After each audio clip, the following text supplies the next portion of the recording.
in occupied territory on the far left coast. You're listening to On the Move with Mac Worley III.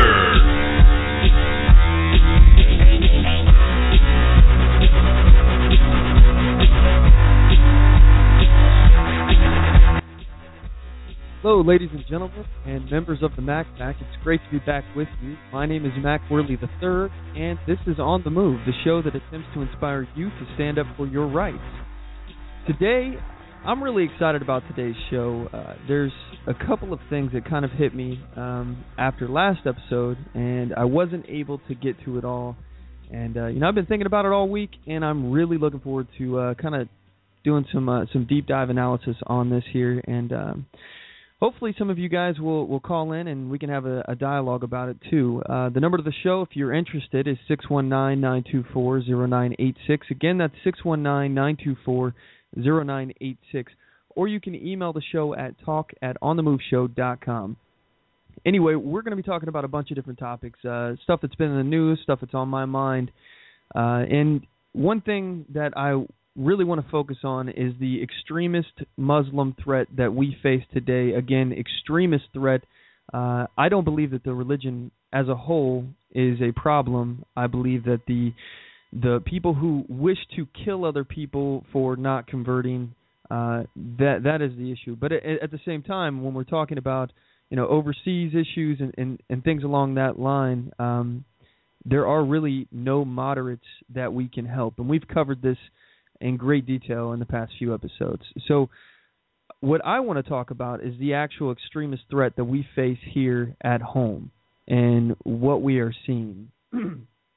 Another topic that I really think it's important that we talk about is, and I brought it up before, is Nancy Pelosi and the Democrats, their reaction, this administration's reaction, the word changing, the playing around with the definition of "are we at war?"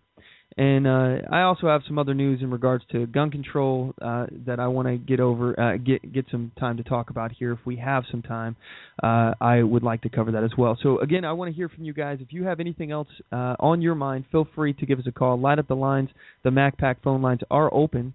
The number to the show is 619-924-0986. Again, 619-924-0986. Any topics you have to discuss are open. Feel free to give us a call, and we will have a dialogue about it. Anyway, so don't forget to check us out on our website. We have onthemoveshow.com. A lot of stuff on there, links to the YouTube channel, youtube.com/onthemoveshow. I appreciate it if you guys would subscribe to that. Also, you can like our Facebook, facebook.com/onthemoveshow. And you can follow us on Twitter. We have a bunch of things that we do on Twitter and Facebook, honestly, as well. And, I'd appreciate if you guys would participate in that kind of stuff. Like, for example, the Ask Mac segment. In order for me to do that, I need questions from you guys, and feel free to participate with that. When you do, just use the hashtag AskMac so I can find it on Twitter, or tweet it to me, or send it to me on Facebook. However you do, if you got a question, you can participate that way, and your question will be on the show if we can do it. And another one that we're doing is our new Twitter hashtag. In this week's hashtag, so far haven't got any involvement for that, so I'd appreciate it if you guys would tweet out your thoughts on this. But we're using the hashtag today. It's our hashtag game. Tweet out your most ridiculous liberal logic that you've heard liberals using the hashtag things liberals say. You could be on our show. And if you guys tweet that stuff out, let me know, and I will do my best to get them all on the air here. So anyway, we're moving forward here. It's been a busy week here for me. It usually is a busy week, and always got a bunch of stuff going on, as you all know. I started taking some philosophy classes here in college, and I really enjoy philosophy.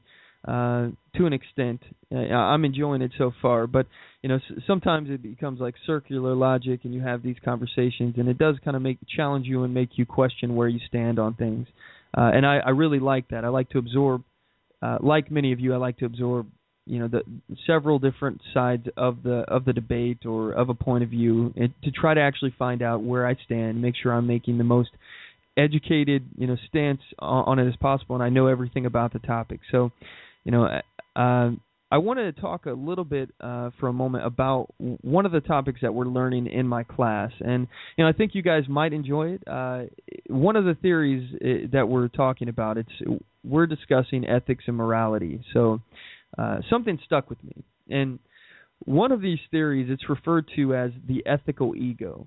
And anyway, the ethical ego, the theory basically says that people using this theory, they justify what's right and wrong based on how it will benefit them.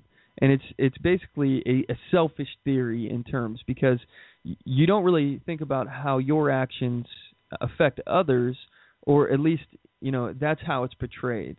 And in terms of the selfishness of it, it's how it will benefit you, how your actions will benefit you, or any action will benefit you. And I think this is something that a lot of us do.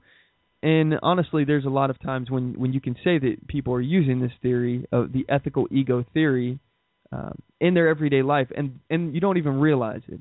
So another theory of ethics that they talked about and morality is utilitarianism.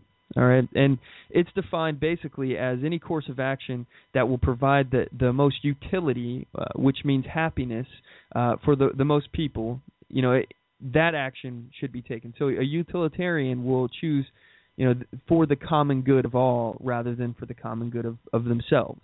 Okay, so when you're comparing the ethical ego theory to utilitarianism, it seems like the ethical ego theory is a selfish way to live, right? I mean, it seems like you're just thinking for yourself, you're doing things for yourself, and it is the most selfish way to live, according to comparison here.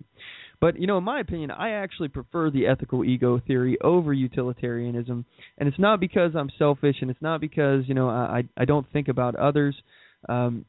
But to me, this is the classic debate between capitalism and socialism. The thing that both of these theories of morality and ethics have in common is that they both could actually arrive at the same course of action, but for entirely different reasons. And so, you could be following utilitarianism and you could be doing a good thing. You could be following the ethical ego and you could do a good thing, but they all arrive at that course of action for different reasons. So for example, let's say that you were asked by your friend, somebody who you've known for a really long time, if you could loan them $10. All right, you've known this guy for a long time. You've never known him not to pay his debts, and $10 to you, it's not a relatively huge amount of money. It's not really that much. So it would be extremely helpful to your friend in this moment, but for you, $10 isn't really a whole lot of money. So if you're going to follow the utilitarianism theory, you would obviously loan your friend the $10 because it's going to provide more utility or enjoyment for him than it would you, since $10 to you isn't really going to make that big of a difference whether or not you get that utility. Okay, and if you were to follow the ethical ego theory, then you could still arrive at the same place. You just get there, like I said, in a different means. So you could still loan your friend the $10, but the reason why you're doing it is maybe down the line you hope that one day your friend will return the favor. So you're hoping that if you're ever in the same position that your friend is in now, you will have somebody that you can reach out to get a loan of money as well. And also, I mean, it could make you feel good. So that feeling that you have to do a right thing, to do something that is good for another person, that may make you feel good. And again, that is a selfish reason to do something, but it doesn't necessarily mean that it's a bad thing. Doing a good thing for a selfish reason, does that make it a bad thing? I mean, this is a classic, debate here of ethics. So anyway, you can see how all this stuff can actually still benefit you, even though you're doing it for someone else. There are still good things that it benefits you. And another example of utilitarianism, let's say a utilitarian company, they donate to charity, and they do this because it's going to create a lot of utility or happiness, for the benefactors of that charity. So those people are going to get a lot out of having that utility. That money that they've been donated. So a company using the ethical ego, they might donate to charity, but they do so because they can write it off on their taxes or because it just makes them feel good about themselves, like I said. And this is why I like ethical ego theory, because I feel like it corresponds directly with capitalism. And in capitalism, it behooves companies to have good business practices.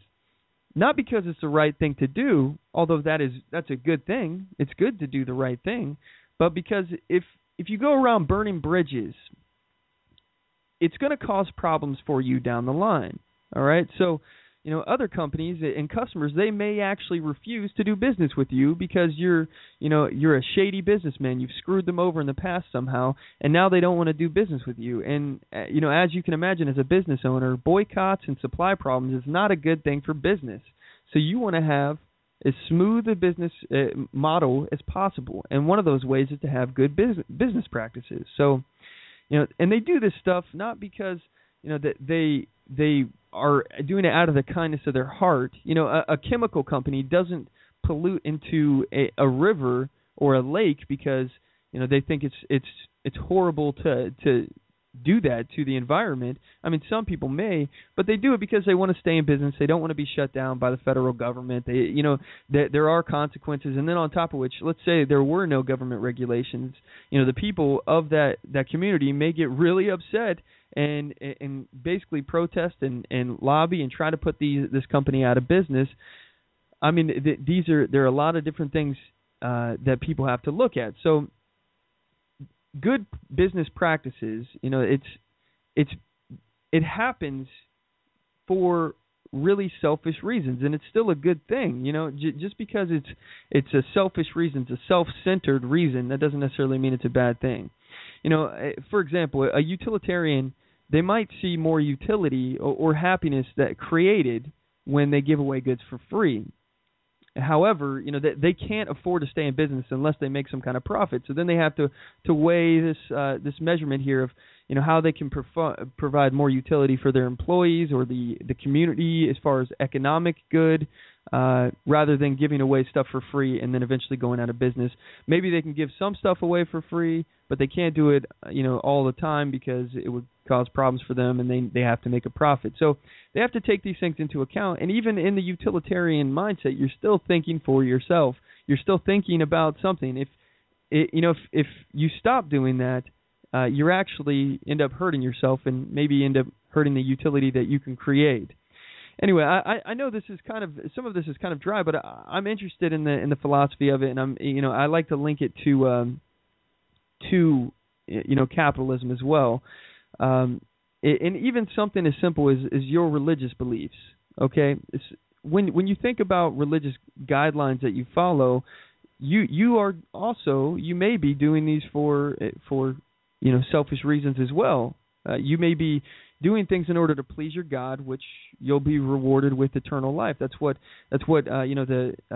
we're told, that if you live a good life, a moral life, you'll end up going to heaven as a reward. Well, that is the ethical ego. You're doing something for yourself, even though it may be for other people. Unless you're a saint, then you literally put no thought into your own well-being or anything. You're just naturally compelled to do good, and you have not even the slightest thought of how it will affect you.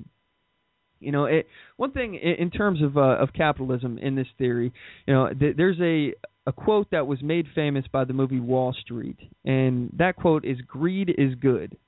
And in a small way, I don't necessarily agree with this statement, but in a small way, the statement is true. It's good for people to have self-motivation to do things. And if you say self-motivation is greed, then that would be correct. My statement, my quote would be self-motivation is good. In both business and in your personal life, you need some kind of motivation for yourself to do things. Otherwise, you're really not doing anything at all for you, and you're being forced to do something. Unless you are doing things out of the kindness of your heart, but there's only so much that you can do out of the kindness of your heart. The utilitarian, they would say that you live your life for the betterment of your common man or mankind. And all we have to do is look at history and it's simple to see that capitalism and self-motivation, being able to have some kind of reward, reap the reward of your hard work, has done more for society. No society on earth has created the kind of wealth and lifted more people out of poverty than the so-called greedy capitalist society. It's a fact. No society on earth. And when we talk about simple concepts, Milton Friedman, he has a very interesting video that he's put on, back in the day anyway. He did a series of lectures and talks, and there's videos on YouTube of it. And, one of the things he talks about is basically doing something for your loved ones. The things that we do eventually stop becoming being used for us, but they're also for somebody else. But again, that is a selfish thing because you're doing for your family. You want to take care of your family because it's yours. If it wasn't selfish, you would be taking care of someone else's family. All right. So anyway, Milton Friedman, he goes on into this thing, and he's talking about the estate tax. One of the students in the lecture that he's being talked to, the student is basically saying that there should be a 100% estate tax, because then it could be, he's a utilitarian in that regard, because he wants to do the most utility for the most people, tax 100% of the estate. So when you die, all of the money, all of the stuff that you have goes to the government, and they can divvy it out among the needy, find out who needs it the most. Milton Friedman argues that, eventually at some point in our life, we start doing things for others, as far as in our family. We try to leave a legacy behind. We try to do things for our family and provide for them even after we're gone. If you start to eliminate this drive, this need to do for your family and be able to leave something behind, people will start living even more selfish lives. So, the act of the utilitarian to actually try to do more for the common good actually makes it so we're a more selfish society, because if you know that you're going to die and they're going to take everything that you've saved, you won't save. You will live at your means. You will continue to spend as much as you make, because what's the point of saving if the government's going to get it? Now, this is an interesting concept. Anyway, I know I've kind of gone on a tangent about this. It's like 18 minutes into the show now, and all I've done is talk about my philosophy class. But I find it interesting. If you guys have any comments that you want to make on this, I'm interested to hear it. But I would like to leave you with one last thought on this. It's important that we have some kind of self-incentive. And when we see people who have incentives for themselves or their family, wealth and innovation is created. That's the byproduct of self-incentive. And people that only act for others and they do not think about themselves at all, they're either one of two things. They're either a saint or a slave. And I know that I'm neither of those two things. I don't know about you guys. What are your thoughts? I know I'm not a saint, and I also am not a slave, and I don't want to act like I'm a slave, and I appreciate self-incentive. So anyway, that's my 2 cents on this topic. We're moving on. I'm going to go ahead and cut to a quick commercial break, and when we come back, we're going to start getting into the next segment of the show, and we like to call it the Weekly Defender, so don't go anywhere.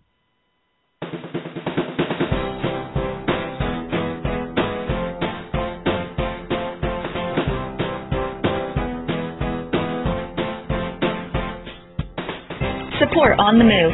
Help us make this podcast bigger and better. You can do this by going to our store and purchasing one of our hundreds of products. All designs are original and made for patriots like you. Just go to cafepress.com/onthemoveshow. We appreciate your support.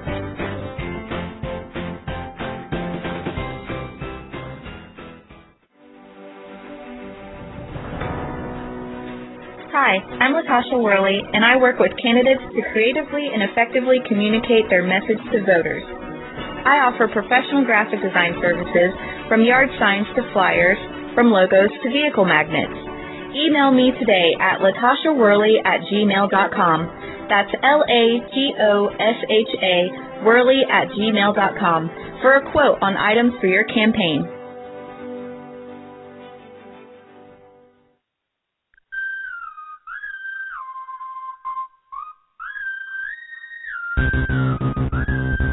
Broadcasting from deep within occupied territory on the far left coast.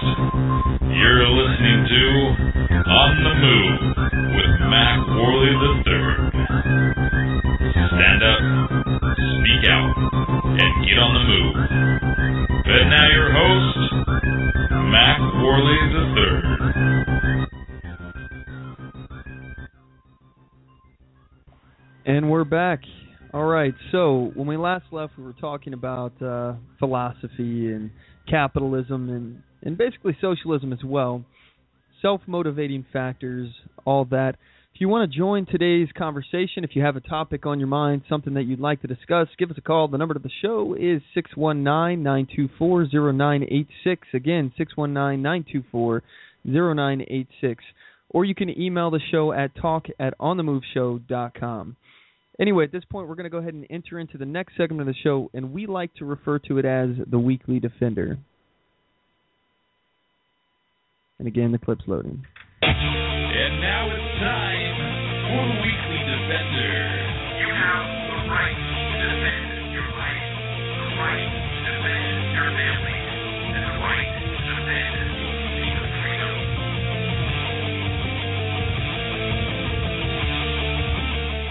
All right, this is a segment of the show where I report about armed citizens in the news.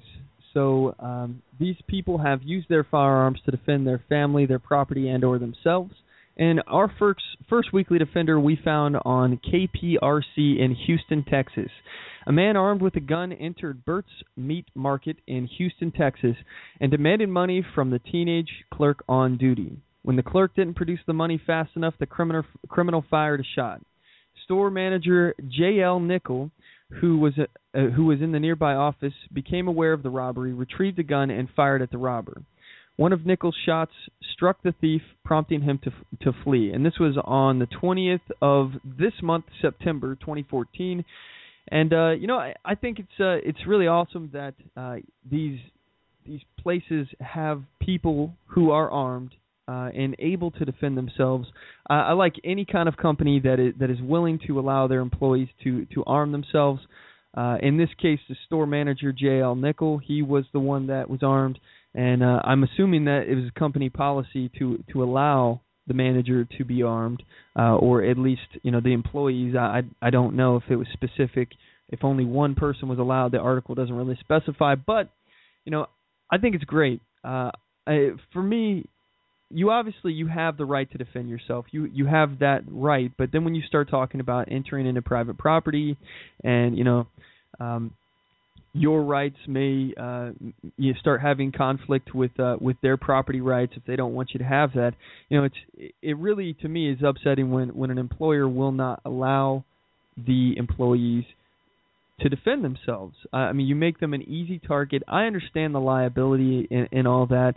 They do so for insurance reasons and things like that. But I think it's just deplorable when an employer will put you in a situation where if you wanted to defend yourself, you cannot. And this is the same. This goes just to the same with like gun-free zones.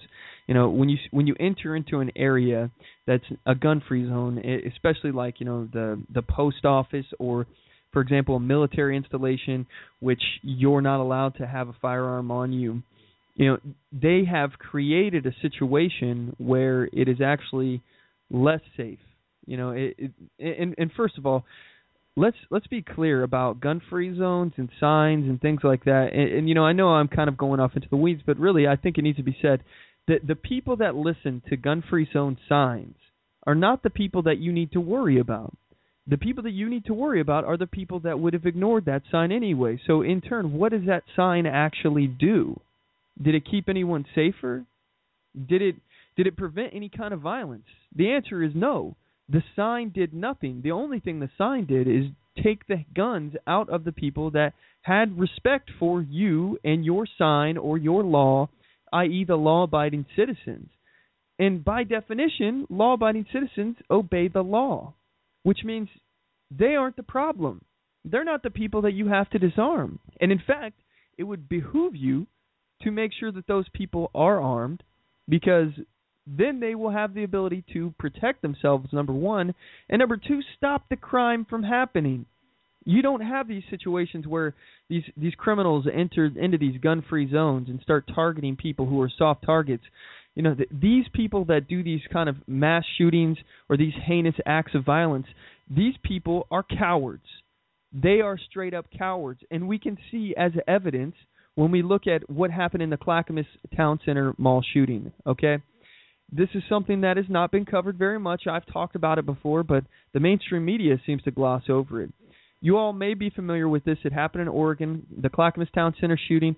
The individual with the gun was stopped by a concealed carry permit holder.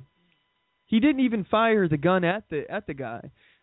He drew the gun, pointed it at the gun, and then had like a panic attack kind of moment where he went into tunnel vision and he didn't have the ability to pull the trigger. He was afraid. But the mere sight of an armed citizen scared away the Clackamas Mall shooter. He ran away and he shot himself. He was going to continue shooting. He obviously had the ammo because he continued. He fired at least one more shot when he shot himself. So, you know, with that said, this is despicable. As an employer or as somebody who has the ability to allow somebody to carry a firearm, if you're banning the use of a firearm, you're putting people in a dangerous situation. And if you're doing this because of the insurance concerns of if you were to pull the trigger and then you were to face some kind of lawsuit or something along those lines, you should be more concerned about the liability that you're creating for the individuals who work for you. You're responsible for their safety to begin with. But then if you put them in a situation where they're unable to defend themselves and you forbid them to carry a firearm for use in self-defense, then you are now taking up that responsibility for their safety. If anything happens to them at all, you're responsible because you disarmed them. You prohibited them from being able to defend themselves. That's my take on that one. Anyway, we got another weekly defender. The next one we found on WKYC in Cleveland, Ohio. A trio of masked and armed robbers entered a Marathon gas station in Canton, Ohio, and fired at the clerk on duty. The clerk was struck in his legs but managed to retrieve a gun and return fire, striking two of the criminals and prompting them to flee. Police later found the two wounded thieves who died a short time later. And I chose these ones because they were both circumstances of what I was just talking about, where the employee was able to defend themselves, and it was either because they ignored some kind of policy where they weren't allowed to be armed, or they were in a situation where the employer allowed them to be armed. And I think this is an important topic. You know, gun-free zones, they do not save lives. If anything, gun-free zones create a bigger problem than they help, because as I said, criminals are going to break the law. Criminals, by definition, don't care about pieces of paper written by some men in Congress or on Capitol Hill. Criminals will ignore signs because they're criminals, especially if they have any kind of violent intent. They don't care about a sign that says no guns. But the people that do care are the people that you don't have to worry about in the first place, the people that would never pull their gun out other than to defend themselves because they are law-abiding citizens. The people that gun-free zones hurt are law-abiding citizens. The people they disarm are law-abiding citizens. And the people who die because of them are law-abiding citizens. Anyway, I love hearing about how people and law-abiding citizens use their firearms to protect themselves. And you have a right to defend your life, you have a right to defend your family, and you have a right to defend your freedom. We at On the Move, we support your rights, and if you have a story about how you lawfully defended yourself, or you'd like to comment on one of these stories, we'd like to hear from you. Give us a call. The number to the show is 619-924-0986. Again, that's 619-924-0986. Or you can email the show at talk@onthemoveshow.com. Anyway, at this point, we're going to go ahead and go to another commercial break. When we get back, we're going to enter into the next segment called the Mac Attack. I've got a ton of news that I want to get to. Some analytical deep diving we're going to go into on some topics that we've already covered, but we're going to address them from different sides of the issue. And I'm going to point out some inconsistencies. But anyway, we'll be right back.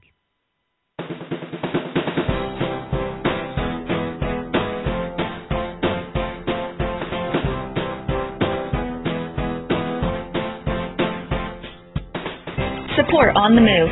Help us make this podcast bigger and better. You can do this by going to our store and purchasing one of our hundreds of products. All designs are original and made for patriots like you. Just go to cafepress.com/onthemoveshow. We appreciate your support.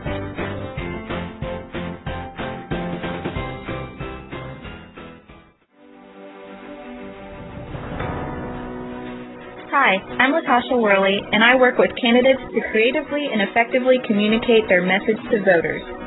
I offer professional graphic design services from yard signs to flyers, from logos to vehicle magnets.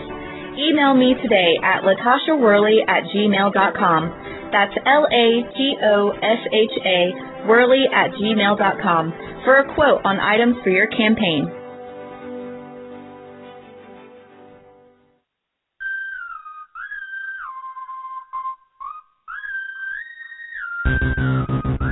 Broadcasting from deep within occupied territory on the far left coast. You're listening to On the Move with Mac Worley III. Stand up, speak out, and get on the move. And now your host, Mac Worley III.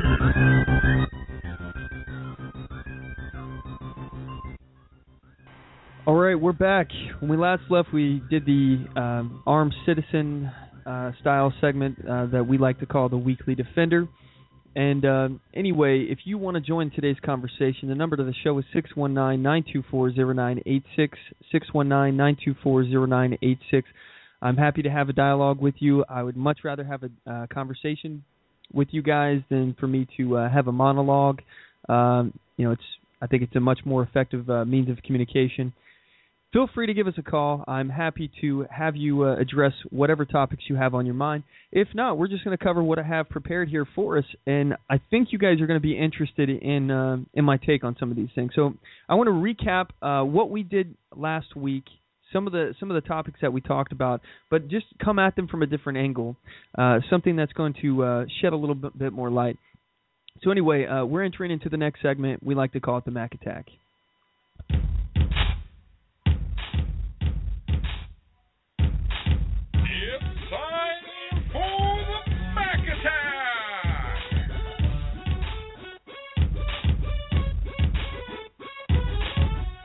All right, this is a segment of the show where I talk about outrageous events in the news. So, it can range from anything, basically. But right now, what I want to talk about is this situation going on with ISIS. I know I've covered it in a lot of detail before.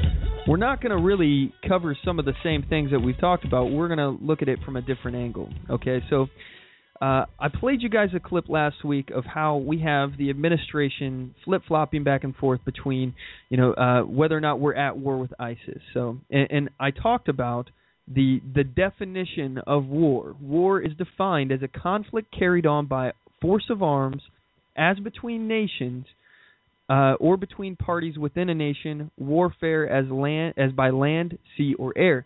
That's the definition. That's dictionary.com's definition. I just read it right off of there, okay? So what I want to play for you guys is this flip-flopping White House where they're talking about, are we at war with ISIS? And as you all know, we are at war with ISIS right now. We've been bombing them. We're conducting warfare against them right now. But here is the White House. There seems a fundamental existential question. Is the United States presently at war with ISIS? Yes or no? Well, no, Chris. Is the United States at war with ISIS? It sure sounds from the president's speech that we are. I think that's the wrong terminology. What we are doing is engaging in a very significant counterterrorism operation. I think what you could conclude from this is the United States is at war with ISIL in the same way that we are at war with Al-Qaeda and its Al-Qaeda affiliates all around the globe. Okay, so this is the stuff that we're being told. We're not at war. It's a significant terrorism, anti-terrorism engagement, something along those lines. And, we're supposed to just be okay with this, because they haven't declared war. We haven't had any kind of declaration of war. And this seems to be a growing trend our presidents have been doing. It seems like, years now, years and years and years. we see presidents that are unilaterally declaring war, even though the separation of powers clearly dictates that only Congress has the ability to declare war, which is obviously why they're not declaring war. They will not declare war because they don't have the authority to, but they do it anyway. They do acts of war. It's unconstitutional, but hey, the last president did it and the one before him did it, so hey, you know what? It must be okay because those guys didn't get impeached. They're not in jail. I would argue that they should be. Anyway, we have Nancy Pelosi, and I want to take some time and take this woman apart for a little bit. As you all know, that this woman is practically senile. I mean, she's a joke. This woman is a joke, and honestly, the people of California, I don't understand why you put up with this woman. I'm pretty sure Pelosi is from California, if I'm not mistaken. You know what? I'm going to Google that right now and just make sure that I didn't just speak out of something else here. Because anyway, the point being is that this woman is an idiot. So the fact is, she's from California. All right. So the point being here, this woman has no ability to speak about anything. And you know, I may be kind of harsh here calling her an idiot, but she is an idiot. Only somebody who is an idiot would actually say, we're not at war with ISIS, but there's a war going on with women. I mean, we're bombing ISIS. No one's bombing women in America, all right? There's no bombing of women, any kind of campaign, sustained campaign that I know about going on attacking physically women. But it's okay for us to be at war with women, but not at war with ISIS. That she's so eager to make that distinction. Anyway, here she is, her own words. We played this last week. We're going to analyze this again and come at it from a different angle. So here it is. Well, people use the term, we have a war on drugs and a war on this and a war on that. We have initiated hostilities against ISIS, that's for sure. We're not at the term of art war that would require a declaration of war. And why won't it require a declaration of war? Is it perhaps because you won't run it through Congress? You can't change definitions of words simply just to meet your ends. But again, as we've discussed, the Saul Alinsky tactic, the rules for radical guidelines, that is basically the playbook of this administration and the Democratic Party. This is what they do. The ends justify the means. They lie, cheat, steal, change words, trick people, manipulate people, pass legislation without a single Republican vote. They slide votes in under the guise of being on vacation, and none of the Democrats left, but apparently all the Republicans had no idea that there was going to be a vote on something. We see when our president will call Congress on recess when they are not on recess. Since when does our president have the ability or authority to declare that Congress is on recess in order to pass things in? Then they do things like, you know what, actually, I'm just going to let her finish and say her own words here about why there's a war on women. Here is Nancy Pelosi declaring war on women. As we do this, there is actually a war on women. We can speak with great authority on that subject. Because they are using that issue, the issue of a woman's right to choose, in every aspect, whether it's the budget, whether it's the continuing resolution, whether it's H.R. 3, the draconian measure that specifically addresses women's right to choose. Fear is a motivator, and we are not fear mongers. The Democrats are messengers of hope, and that's what we will continue to do. Well, okay. So Nancy Pelosi says that the Democrats are not fear mongers. And that, excuse me, choking on some water I just drank. All right, so Nancy Pelosi is trying to tell us that they are not fear mongers, and that Republicans or conservatives, libertarians, everyone else on the other end of the paradigm, those are the fear mongers by implication, right? So Republicans, and especially not Nancy Pelosi, fear mongers. Okay, or I'm sorry, not fear mongers. Democrats and Nancy Pelosi are not the fear mongers. It's everyone else. Okay. Well, I want to play for you a little clip from Bill Maher. all right? And you all may have heard it. It's been on the news. It's been making the rounds. But I got to, in comparison to what she just said, she's not a fearmonger. Democrats are not fearmongers at all. Here's Nancy Pelosi again. I want to ask you about this election that's coming up, because now the campaign has been kicked off. Nate Silver said the other day that it looks like actually the Republicans are going to win the Senate. And everyone was like, oh, no, they're going to win the Senate. My question is, what would change? There's the filibuster there anyway. They don't pass anything. It's completely gridlocked. Why do I care if they lose the Senate? It would be very important for the Democrats to retain control of the Senate. Civilization as we know it today would be in jeopardy if the Republicans win the Senate. This and ISIS are threatening civilization. Oh, no. Yeah. All right, so life as we know it would be endangered. But this isn't fear-mongering. No. Not fear-mongering. Not from a Democrat. They believe in hope and change. You know, I cannot begin to express my frustration with liberal logic, with anyone who is just so willing to give up their rights and take away rights of other people because they're afraid and because they put so much trust in their government. I am so frustrated by this kind of logic. It's illogical. I get where they are coming from. They're afraid, or they don't even understand the rights that they have themselves. I understand. The problem is that it's wrong. It's illogical. You cannot trust someone else to defend you. You cannot trust someone else to have your best interest at heart. You can't just give power to a centralized government and expect it not to get out of control. And as far as we're talking about life as we know it being endangered, okay?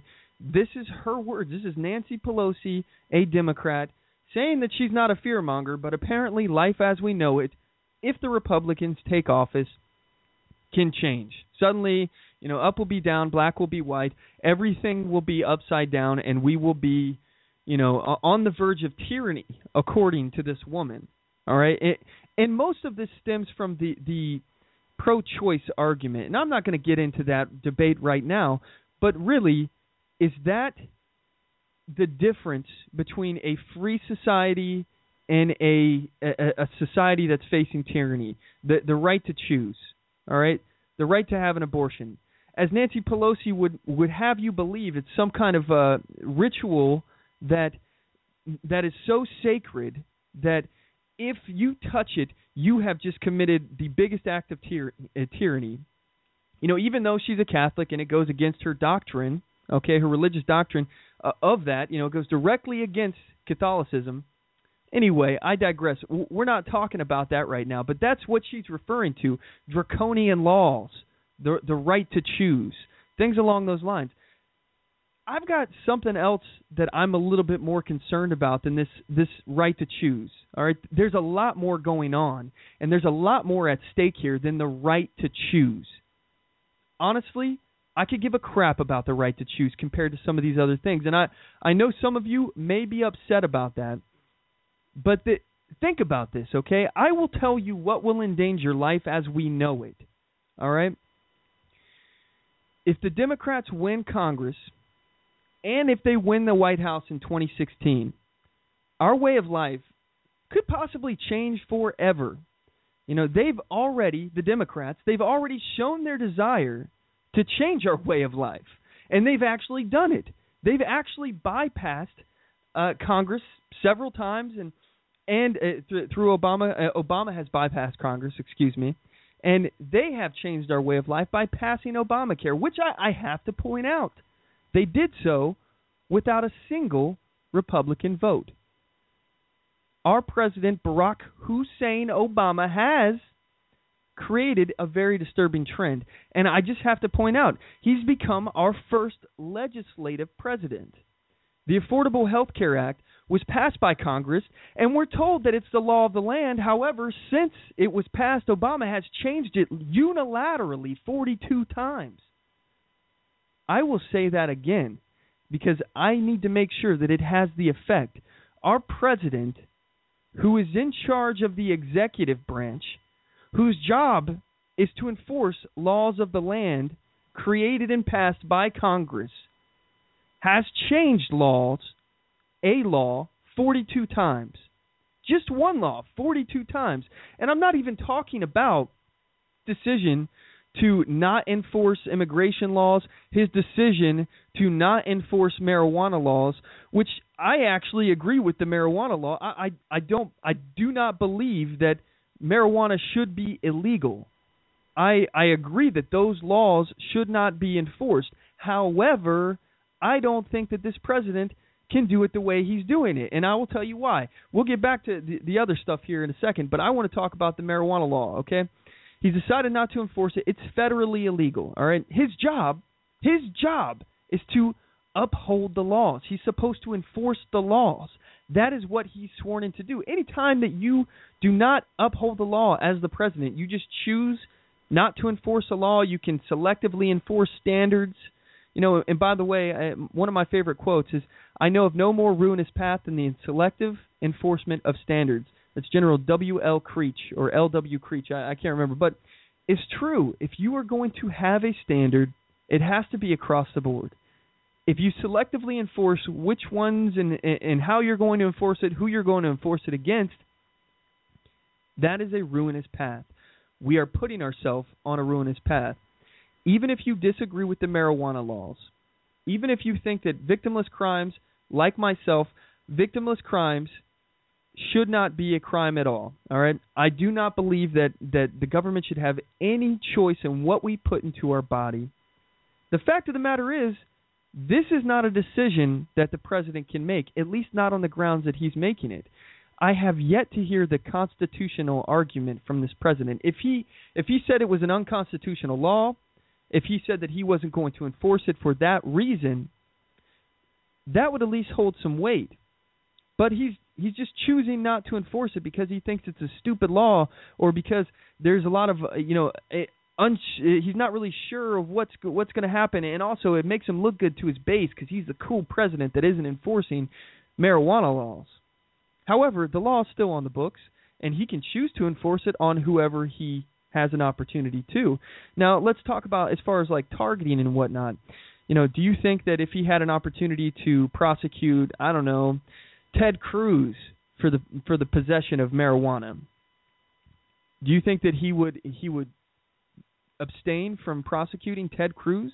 Or what about Rand Paul? Do you think that he would selectively choose to not enforce the law on somebody that he could put a hurt to that is a political opponent? The answer is obviously no. Any chance he has whatsoever to stick it to his political enemies, he will. And, you know, I don't trust President Barack Obama not to enforce this law all the time, even when it doesn't help him. All we'll see is this law getting ignored from people that either he has no effect to him, whether or not they get prosecuted or not, or it's his friends, his political allies, people on his side of the aisle. That's who will get away with breaking this law that he chose not to enforce. And again, he's violating his oath of office anyway by not enforcing the law. That's what he's sworn to uphold. So the fact that he changed Obamacare 42 times, we're told it's a law of the land, but it went through Congress and now it's been changed 42 times. It's a different law that when it went through there. And either way, it doesn't really matter, because when it went through Congress, it was not voted on by a single Republican. All right? So I guess maybe he can change this law because it's his namesake piece of legislation. But my question would be, why do presidents even have legislation at all? They are executives, which means they enforce the law that is passed by Congress. They are not the legislative branch. They are not the judicial branch. They are the executive branch. And as far as the judicial branch, I'd like to mention that our president, he seems to dabble in the judicial process as well. He seems to think that it's okay for a president to proclaim that the Trayvon Martin, George Zimmerman situation, that it could have been him, it could have been his son. He was the judge. He was the jury. He's the person that decides innocence. Apparently, our executive branch now is now deciding the fate of George Zimmerman. Luckily, we still have the facade of a judicial system left here. Not for lack of trying from the Democrats, by the way, because they've attempted to pack the courts by removing the filibuster option in the Senate. So, anyway, we elect this president to enforce the laws, not to create laws, not to judge whether or not people have broken laws. He's just enforcing the laws. And certainly, we are not electing this individual to unilaterally change laws, whether or not it's his law idea or not. Okay, so in terms of what I was saying before, if you want to talk about danger to life as we know it, imagine if Hillary is elected. Imagine if the Republicans lose control of the House and we have a purely Democratic Congress. These Democrats, they've already proved that they're conniving in their tactics. They're willing to do whatever it takes by any means possible. Lie, cheat, steal, doesn't matter. As long as the ends justify the means, meaning if you get what you wanted out of it. If you're better off now for what action you took. The Democrats, I have to point out the fact that their name is Democrats because they're named after democracy, but they certainly don't care about the rule of law or democracy, which, again, that is what their party was named after, democracy. And they certainly do not care about what's best for our republic. They only care about power. They proved this when they voted for Obamacare. They proved it when they violated the rules of the Senate and used the nuclear option to change the rules, giving them the option to stop a filibuster, which in turn is choking out debate. And this was an action which, by the way, many of them, to include our president, had said that this was deplorable and it would have been detrimental to the republic when they were in the minority in the Senate. They said, their words is that this is bad for us. This is bad for our country. But yet, when they're put in power, suddenly, when they have the ability to pack the courts and shut down the debate, they don't have any problem with it. What they were concerned about is their point of view being shut down. And this is the thing, this is the thing that liberals don't seem to understand, is that you create this powerful government, this machine, this government spy machine that has control over every aspect of your life and has so much power that can shut down dissent and just crush any kind of opposition, target their political enemies, shut them down.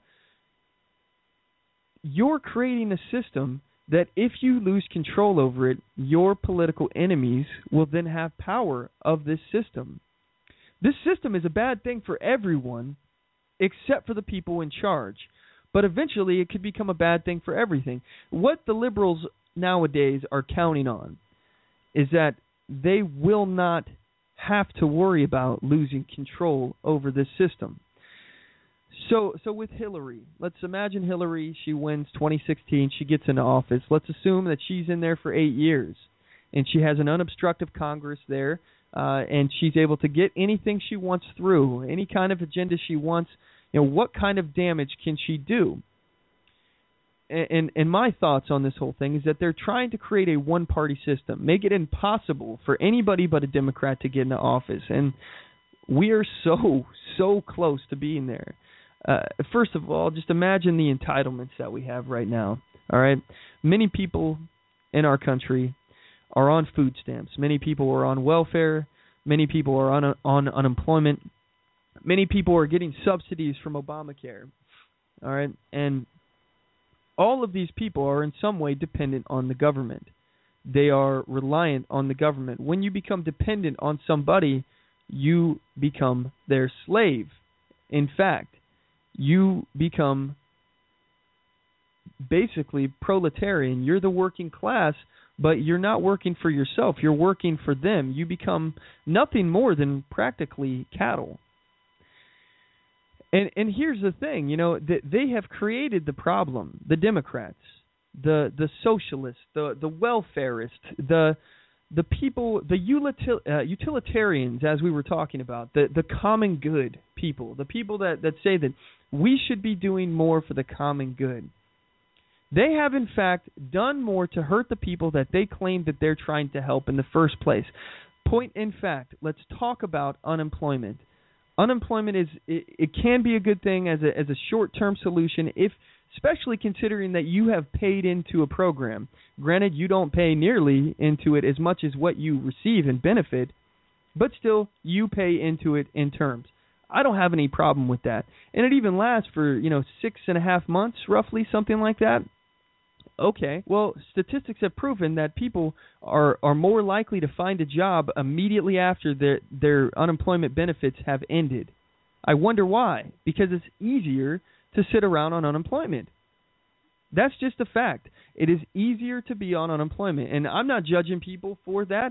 What I am saying is that if you're honest with yourself, it is easier to find unemployment to just sit around and collect an unemployment check than it is to go work. I think we can all agree on that. And statistics prove that I'm right, because if it wasn't easier, if it was more difficult, if it was something that was not a good thing, that people didn't like being on, then people wouldn't, on average, ride out their benefits as long as they do, and people wouldn't be on emergency unemployment, something that is being taken from other people now. You're taking money out of other people's pockets because you can't find a job that you want necessarily. So, you may be getting picky, but let's imagine if there was no unemployment, all right? Would people still find jobs? Absolutely. You would just find a job that you might not necessarily want. But you know what you'd have to do then? You'd have to go and continue to apply for other jobs to try to step up the ladder. And that's the way it works. It sucks that you got laid off. It sucks that you're out of a job. But you know what? This is part of it. But anyway, this thing is there. The thing is that unemployment creates more unemployment. All right? Welfare creates more welfare. Giving people money not to work, that right there will incentivize them not to work. When you incentivize something, you create more of that something that you've just incentivized. This is just fact. When you give people money for food stamps, you are freeing up money now for other things. Maybe they had a drug problem. Maybe they smoke cigarettes. Maybe they have an alcohol issue, or they buy alcohol. Either way, I find it morally irresponsible to free up money for other things like that when, this thing is supposed to be a stipend. Okay, this is supposed to be just a small fraction. It's not supposed to be your whole thing. Food stamps, EBT. It's not supposed to be your entire grocery bill. It's not supposed to do that. But yet we see, these people with the EBT cards are swiping it. They're getting, lobster, steak dinners, and then immediately following that, they'll come back through the line with, a bottle of liquor or, cigarettes or something like that. And really what you've done is you've subsidized that habit. So anyway, these kind of incentive programs, these are the exact opposite of what they're supposed to be doing. They're supposed to be helping people, but what they do is they enable these kind of lifestyles. They enable people to stay in poverty. What will give people some kind of motivation, incentive to get themselves out of poverty is self-motivation, as we talked about earlier. Self-motivation.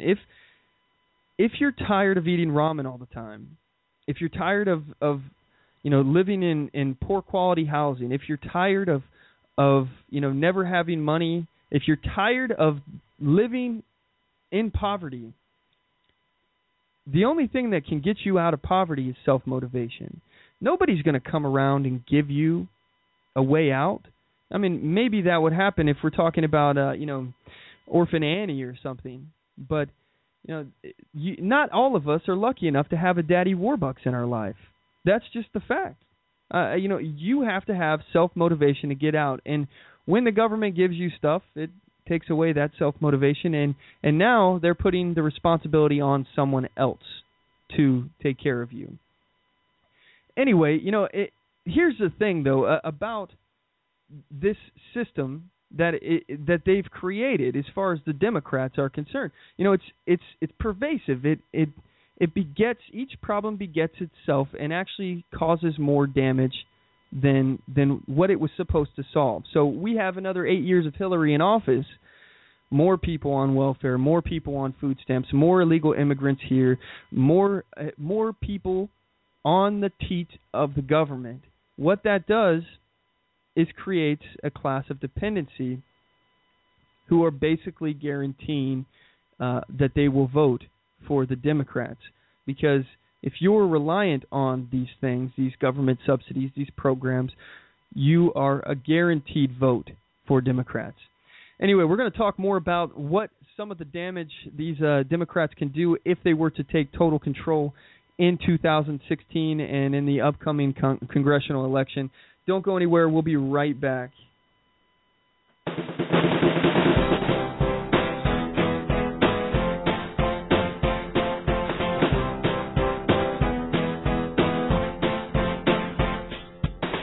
Support On the Move. Help us make this podcast bigger and better. You can do this by going to our store and purchasing one of our hundreds of products. All designs are original and made for patriots like you. Just go to cafepress.com/onthemoveshow. We appreciate your support.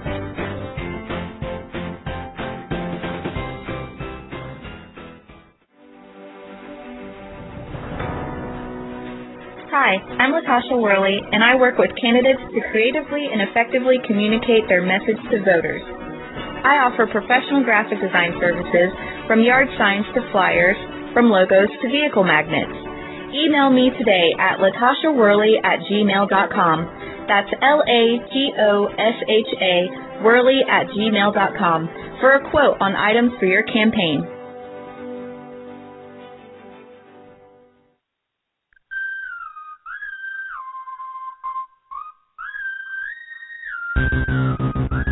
Broadcasting from deep within occupied territory on the far left coast, you're listening to On the Move with Mac Worley III.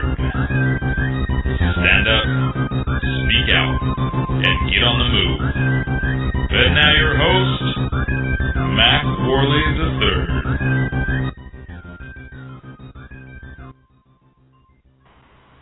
All right, we're back. When we last left, we were talking about the real danger that a republic could face if the Democrats win the upcoming elections here, one with the congressional election at November of this year, and the next one following in 2016. So and that one would be for the presidential election. Anyway, we've covered quite a bit of material. We're going to still keep going on further in this analysis. If you have anything that you'd like to add to the conversation, feel free to do so by giving us a call. The number to the show is 619-924-0986. Again, that's 619-924-0986. Or you can email the show at talk@onthemoveshow.com. So anyway, let's assume, like I was saying, that Hillary takes office. She's in there for 8 years. She has an unobstructed Congress. She's able to push through any kind of agenda that she wants, and there's relatively nothing that can be done about it, especially, too, because Congress no longer will have the filibuster option, as they've been that option has been taken away from them, and they're able to bypass the filibuster without a super majority. They can now do so with a simple 51% majority, and this is something they have done. They've changed the rules of the game. They did this against what they had said would have been better for the republic itself. The Democrats had said that this nuclear option, the doing away with the filibuster past a super majority, less than a supermajority, would be detrimental to the republic. This is their words, but yet they did it as soon as they had the opportunity when they're in power. And they certainly are showing what kind of damage they can do within our judicial branch. When we look at how they're packing the courts with left-leaning activist judges. So, not only is the president able to change the law, the president's able to not enforce the law, and selectively enforce it, and basically have a form of political retribution upon their enemies, but also they're loading the courts up and actually having left-leaning judges decide the actual interpretation of the law in court to weigh in their favor. Not to mention, Congress will not be able to fully debate and have a filibuster to prevent legislation that is tyrannical, basically the majority imposing the will on the minority, which in fact is basically the definition of tyranny. That is not a Republican form of government. That is a socialistic form of government, a communistic style form of government. The cards are getting stacked against us right now, and another 8 years of Hillary could be the end game. It could create a one-party system, a party where it is impossible for a Republican to get elected. Hillary will probably continue to do the same trend of our previous president, Barack Hussein Obama, to legislate. She'll probably be able to change the laws however she wants, and then if for some reason somehow she can't get something done with Congress, somehow, some way, because if she got Congress, all Democrats, these are party people. These, not in terms of that they enjoyed a party. That sounded wrong. These people are all about their party. What is the best for their party? They don't care what's best for the government. They don't care what's best for our republic. They don't care what's best for the people. What's best for the Democratic Party? We're going to look out for ourselves first and make sure our power is secured here. So, if for some reason somehow she ran into a situation that she couldn't get something done through Congress, well, she's already got a president here that said they're going to bypass Congress anytime they want. Basically, if Congress won't act, I will. I'm going to do it. It doesn't matter. I'm just going to bypass them and I'm going to do what I want. A little while ago, I thought I didn't have the power to do this, but you know what? I guess I did. I found it underneath my pillow this morning, and it was there. So, it's really upsetting to me that people don't see this. The cards are stacking up, and eventually, it's going to get to the point where we have no recourse. She's going to be, if Hillary took power, if all of these things come to happen, she could basically be a de facto empress. She'll have absolute power. And as we know, with absolute power comes absolute corruption, or absolute responsibility. But most people fall prey to this kind of corruption. And we'll have no recourse. We'll have nothing that we can do because the Congress will certainly not impeach her. She could literally do whatever she wants and have no fear that Congress would impeach her. She could go to war and call it an engagement or the initiation of hostilities, which is pretty comical. But we'll all know what it really is. It's war. But it won't matter. We'll have no recourse. She can continue to do the bulk spying on every human electronic communication without warrants. She'll be able to expand that program even further. Who knows where it could end up? With secret courts and secret laws, with their secret interpretations, we don't get to decide what our government does. We don't have a choice, although we all know that a government cannot govern without the consent of its people. And if it does, tyranny. How can we consent to something that we don't know is going on? Who knows how much further this program will go? And I can guarantee you that whistleblowers and dissenters, they will be properly dealt with. There will be no stopping her or the Democrats. If the Democrats win the House and in 2016 they win the presidency, the Republican Party, it's going to be a thing of the past. It will become irrelevant, essentially useless. Those with the power will maintain their power by any and all means, meaning the Democrats. They'll continue targeting conservatives with the IRS, and they'll find new ways to target their political enemies. They'll continue congressional stonewalling. They'll start targeting people in very inventive ways, or even blatantly obvious ways. Maybe they'll just disappear people. Maybe people will just up and disappear. Oh, hey, senator from Iowa, he badmouthed the president. Oh, suddenly he's he's gone. Suddenly he's not around anymore. We may start to see people disappearing for reasons of national security, political dissenters. And if you don't believe me, we're not really far off from this point already. Our government has already laid out the groundwork.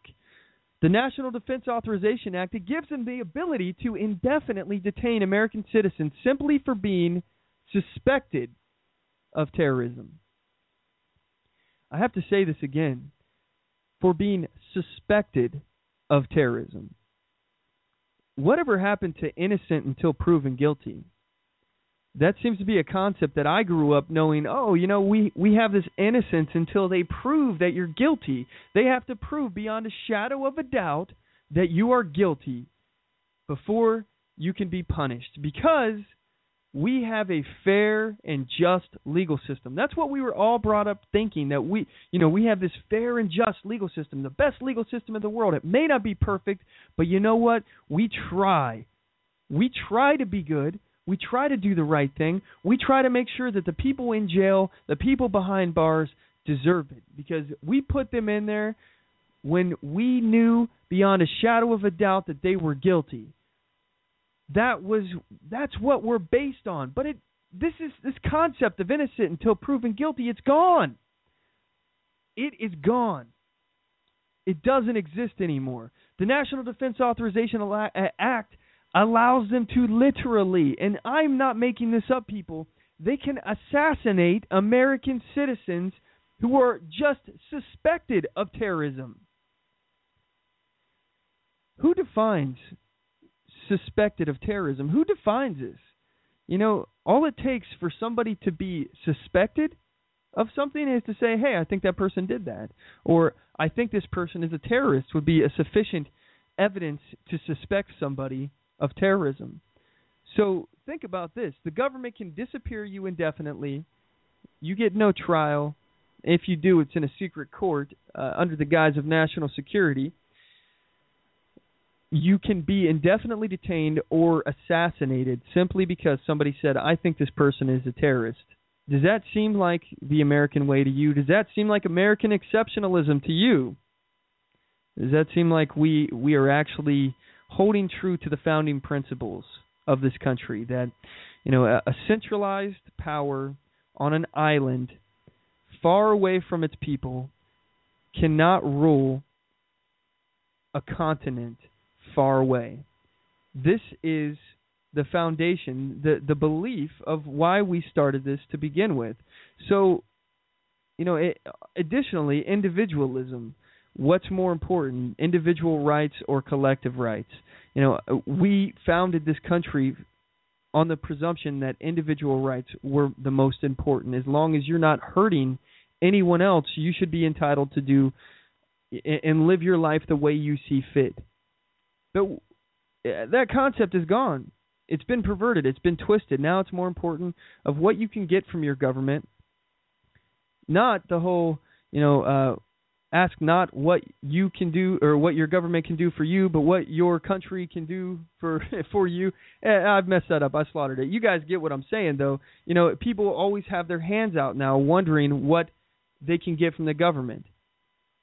So the concept of individual liberty is sacrificed for the collective. The concept of individual rights is gone.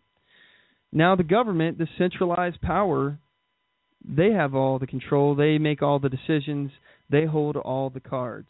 And soon we will have no recourse. We'll have no options. We'll have no ability to redress grievances. We've already discussed how they're limiting our free speech. They're violating the Fourth Amendment by bulk spying. The police every day in this country violate civil rights of individuals and illegally search, seize people's property, illegally detain without probable cause or reasonable suspicion that somebody's committed a crime. I mean, the Fourth Amendment is egregiously violated every day. It wasn't long ago that the Fifth Amendment was violated by the Supreme Court when they said that you have to actually say that you're asserting your Fifth Amendment right in order to actually have Fifth Amendment protection to not incriminate yourself. So if you're simply just silent, that's not enough. You actually have to assert that right. You have to say that right. Fifth Amendment's under attack in several other cases. Obviously, Second Amendment is always and continuously under attack. And as we all know, that the Second Amendment right, it is the foundation for all other rights. It's a hedge against tyranny to protect ourselves from an out-of-control government. Doesn't matter. You know, it won't surprise me if within the next 8 years, if what I'm saying comes to pass, that even the Third Amendment, where we don't have to house and quarter troops against our will, if that is somehow violated. You know, this is the amendment that we thought that we didn't need anymore. Hey, you know, there's no need for this anymore. Why do we need this amendment? No government's trying to put quarter troops in our house. And honestly, it wouldn't surprise me. And in fact, I could see them targeting it just to get used to it. Hey, you know what? Just in this one case, we're going to pass a law, unconstitutional law. It doesn't matter, you know, the Constitution. It's the law of the land. But I guess, you know what? Men can change that. You know, men through a majority, 51%. Again, majority is the road to socialism. That's Karl Marx, the creator of socialism. And, you know, majority is two wolves and a lamb voting for what's for dinner, and liberty is a well-armed lamb. By the way, that's Benjamin Franklin. You know, these concepts are lost on these people. The people voting for Democrats, they don't understand. I get their logic. It's just illogical. A government that can give you anything that you want can take away everything that you have. And I'm telling you, friends, if you do not believe me, that we are in a world of trouble right now, and that it's going to get worse. If you don't believe me, and you think that I'm a fearmonger, if you think that I'm a conspiracy theorist, if you are just that blind to what we see, if you think that a government that is establishing all these things and repetitively violating rights and laying the foundation for this kind of tyranny, if you think that this could not happen, it would not happen, they won't do it. Not my party, not the Democrats. You need to wake up. Why lay the foundation for this kind of action if you don't plan on using it? Our founders, they had a healthy mistrust of government, especially centralized government. Why? Because they experienced the kind of tyranny from this kind of centralized government. They saw what it was like to live under the thumb of tyrants far away. Our Bill of Rights was created not because it sounded nice, because it rounded out the Constitution, and they thought, oh, gee, this is a good idea. Let's just add this in here. No, that's not why they put it in there. They put the Bill of Rights there because they had continuously had these rights violated. These natural human rights, some would say God-given rights, were violated continuously by a king on an island thousands of miles away. And they had no ability to affect change in their government. They had no ability to affect any kind of meaningful debate or conversation. They tried over and over again to get the king to stop taxing them excessively. You know, taxation without representation, that was what the war was fought over. They tried. They continued to try to open up a dialogue, and they were met with more civil rights violations. So, I mean, this is just the history of our country, and we're repeating history. If we don't learn from the history, we're doomed to repeat it over and over and over again. And I am afraid, you know, I know of the World War II generation. They went to bed not knowing if their country would be around when they woke up. They weren't sure what the world would look like if the Nazis were, which, by the way, are the epitome of evil. If the Nazis were able to win the war and take control, they knew that their country and the world, the face of our planet, would look dramatically different than it was then, and especially dramatically different than it is now. These evil men had plans to carve up the world, and the vast majority of us would either be speaking Italian, German, or Japanese if they had their way. Especially the United States. The United States, I would be giving you this broadcast right now, probably from a prison cell speaking German. But this is what our grandfathers, that generation, the World War II generation, grandfathers, grandmothers, this is what they had to go to bed thinking about. We're repeating the history of that as well. I mean, we have the Islamo-Nazis that are, in my opinion, in some ways, even worse than the Nazis. Because, yes, they're doing all the same things, but they're doing them openly. They're not even hiding them from their own people. The Nazis, in some ways, a lot of the German people didn't even know what the Nazis were doing. They were doing heinous acts of cruelty and barbarism and hate.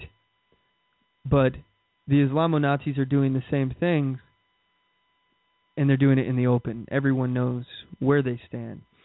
We have the same threat that we're facing now, but we're also facing a threat from our own government. And I feel the same fear that my grandparents had to feel when they went to bed, as children, not knowing whether or not when they woke up, their country would be invaded, their country would be the same, or if their country would be there at all. This is the fear that we should all be concerned about. If you aren't paying attention, I have to ask why. I have to really ask you what makes you believe that this could never happen? What makes you believe that it won't happen? And why would a government establish a system that could allow for this to happen if they never intended to use it? Anyway, we'll be right back. Don't go anywhere.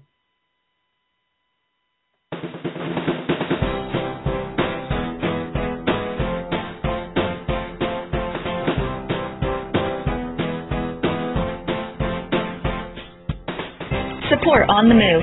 Help us make this podcast bigger and better. You can do this by going to our store and purchasing one of our hundreds of products. All designs are original and made for patriots like you.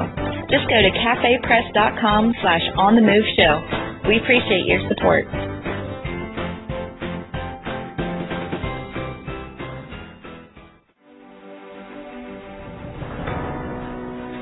Hi, I'm Latasha Worley, and I work with candidates to creatively and effectively communicate their message to voters.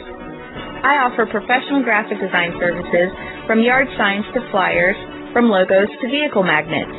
Email me today at latashaworley@gmail.com. That's LAGOSHA Worley@gmail.com for a quote on items for your campaign.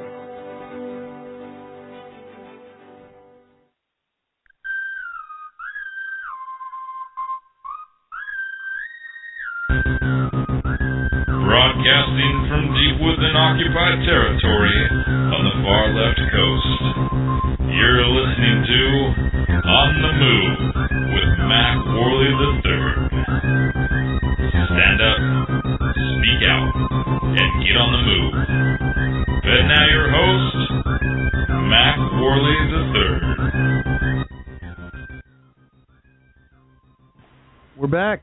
When we last talked, when we were on the line here before the commercial, we were talking about the creation of this federal Leviathan, the potential for one party to just have total domination and control, and it's the party that will give you the most, the party that will not kick out the illegal immigrants, in fact, will make them citizens. You have all the rights of an American. Come on, open borders. Come right across, just vote Democrat. This is what we were talking about. If you want to join the conversation, feel free to give us a call. The number to the show is 619-924-0986. Again, 619-924-0986. I'm happy to hear your thoughts on this.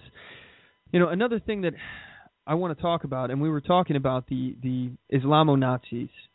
We were discussing the kind of threat that we face here, how it's spreading in the Middle East, and it's already here. This threat is here, and it's been here for a little while. The thing about this whole illegal immigration debate, this open borders subject, is that it really does put us at risk if our government really cared about keeping us safe from terrorists, from threats of violence, from any kind of situation. One of those things that they could do to keep us safer is to secure the borders. This is simple, and as I've stated in a post on Facebook, I mentioned this before. People blindly trust and have faith in their government to protect them. And this is the same government, and this argument is so illogical. This government has no obligation legally to protect you at all. I mean, that's a Supreme Court ruling. Don't trust me, look it up. And this is a verifiable fact. The government does not have an obligation to protect you. But what it does have is a desire to keep you afraid and to keep some kind of threat there, and also to keep us divided against one another and at each other's throats, so we're easily manipulated and controlled. But this is also the same government that conducts the wholesale bulk spying of all human electronic communications without warrants. This is the same government that literally trained, funded, and armed Osama bin Laden. That's arguably one of the biggest points not to trust this government, period. This is the same government that funded and armed ISIS, and we're supposed to trust them that they can protect us from ISIS. Right now they're using ISIS in other areas that the United States government does not have control over, in order to destabilize the region, in order for us to gain control over it. They don't want ISIS to come after us and bother us. In fact, our president said, "Hey, if I was ISIS," and this is basically a hat tip to ISIS that the president is doing. He's like, "Hey, if I was ISIS, I would have just let the journalists go with a note on their chest saying, 'Get out of my country,' or something like that." And he's basically saying, if you would have done that, I could have worked with you, but you're forcing my hand to take action against you. I don't want to do this because I'm not after you. I want Assad because I want to stick it to Russia, and I want to take control of the areas in the Middle East that aren't under my control, because I want to prevent Russia from getting access to it. But I don't care about you, ISIS. This is our government. And again, people trust our government. The statists literally are trusting the fox to guard the hen house. And then they trust the fox to conduct investigations on himself when the chickens get eaten. The fox is covered in blood, got feathers all over his face, and he's like, I don't know what happened. I see no evidence that there were even any chickens there to begin with. What are you talking about? Chickens? I didn't see any chickens. This is what we're doing. This is what happened. We trusted Eric Holder, our former Attorney General, Eric Holder. We trusted him to conduct an investigation on himself, and lo and behold, Eric Holder conducted an investigation against Eric Holder and found that Eric Holder did no wrongdoing. Big surprise. Yeah. So anyway, moving forward in here, I want to talk about the spread of radicalism. This Islamo-Nazi threat that we see. It's full of hate, and it's here. And I want to talk a little bit about a video that I saw recently, and I know I played it last week. I said I was going to lead with it, but I felt like it would fit better in the argument here at this point in the show. So I played a small clip from it. I'll play the whole thing again, and then we're going to analyze this thing, okay? A Jewish professor named David Horowitz, he was giving a lecture at UCSD College, and a female student who's a member of the Muslim Student Association called the MSA, all right, she had something to say. And I've got the clip here for you, and though this is a few years old, I believe this was in 2010 when this lecture was given. This goes to show you how long this kind of anti-Semitic and Islamo-Nazi hate has been in our society. This is here. This isn't like this is happening in Iraq. This isn't Afghanistan. This is here in America. Here it is. Good evening. I just wanted to say thank you for coming to campus tonight and presenting your point of view. It's always valuable to have two sets of views going on at the same time. Very useful. My name is Jumana Imad Musa Ahmed Al-Bahri. And this woman is in the traditional Islamic apparel as far as she's got a neckerchief, which later in the video it will be brought up. She's also covering her hair. And anyway, she looks very westernized. She's wearing a Western-style jacket. You know, she's not wearing, the beekeeper chic of covering her face totally. But you can see her face, and you can tell that she's definitely a Muslim student. And I'm a student here at UCSD. I was reading your literature. I found that much more interesting than the talk. And I found some interesting things about the MSA, which is an organization that's very active on campus, and it is hosting our annual Hitler Youth Week. You should come out to those events. They're hosting an annual Hitler Youth Week, the Muslim Students Association. And if you have questioned my validity, my authority on this subject, all right, I am no expert, but I take people for their word, okay? When I say Islamo-Nazi, I'm not saying that just to make an effect, to have a point, to be a fear-monger. No, I'm taking these people at their word. This woman, the Muslim Students Association, they are throwing a Hitler Youth Week, an indoctrination for young people to hate Jews. If you could clarify the connection between the MSA and jihad terrorist networks, because last I checked, we had to do our own fundraising, and we never get help from anyone. So if you could clarify the connection between UCSD's MSA, or if you don't have such information, if you could connect other MSAs on UCs, because the connection wasn't too clear in the pamphlet. Okay, her connection. She's looking for a connection between the Muslim Students Association and terrorist networks such as Hamas. Okay, well, here's one connection. First and foremost, you're both Islamo-Nazis. You have a hate for the Jewish people, and you're promoting such hate. If you could clarify. Okay. Will you condemn Hamas here and now? I'm sorry, what? Will you condemn Hamas? Would I condemn Hamas? As a terrorist organization, genocidal organization. Are you asking me to put myself on a cross? So you won't. I actually have had this experience many times. You didn't read the pamphlet because the pamphlet gives chapter and verse. The main connection is that the MSA is part of the Muslim Brotherhood Network as revealed in the documents. I don't think you understood what I meant by that. I meant if I say something, I'm sure that I will be arrested for reasons of Homeland Security.